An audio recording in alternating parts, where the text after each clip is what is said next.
ne parle qu'en mon nom personnel. Le FPIC. 2012, 150 millions, 2017, 1 milliard, depuis 2017, 1 milliard de manière linéaire. C'est une culture, le FPIC, dont je pense qu'il faut que nous sortions rapidement. Et je pense que la situation de l'épidémie, de la crise économique qui est déjà subséquente, va nous entraîner dans une exigence de remettre en cause fondamentalement cette péréquation horizontale telle qu'elle existe. Pourquoi ?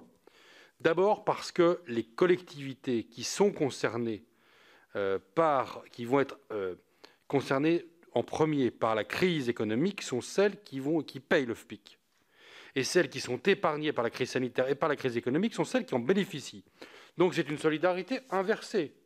Ceux qui vont avoir besoin d'investir, ceux qui vont avoir besoin de soutenir l'économie, d'assurer la solidarité sociale, n'auront plus les recettes nécessaires puisqu'elles les consacreront à un mécanisme de solidarité qui peut-être avait lieu d'être il y a maintenant 7 ou 8 ans, mais qui aujourd'hui me paraît totalement anachronique.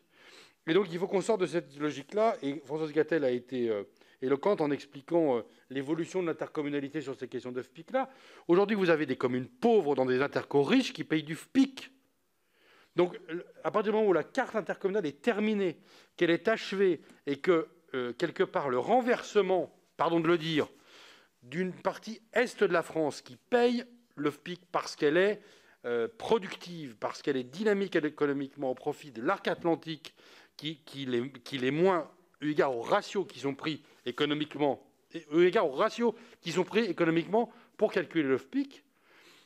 Si vous calquez la carte de l'épidémie, prenez par exemple la carte des admissions en réa depuis le mois de mars, et puis vous prenez la carte de ce qui va se passer économiquement, et bien vous avez des cartes qui sont inversées. Donc moi je pense, et j'aurai l'occasion à titre personnel, à nouveau, et avec les quelques collègues qui voudront me soutenir là-dessus, de déposer un amendement pour avoir ce débat sur la question du FPIC en séance, parce que je crois vraiment, et je parle d'un département dans lequel toutes les communes et toutes les intercos contribuent. Donc comme ça, je ne prends aucun risque politique chez moi à mener ce combat, puisque c'est en Haute-Savoie. Mais regardez, on s'interroge là de ce qui va se passer dans quelques jours avec l'ouverture des stations de port d'hiver.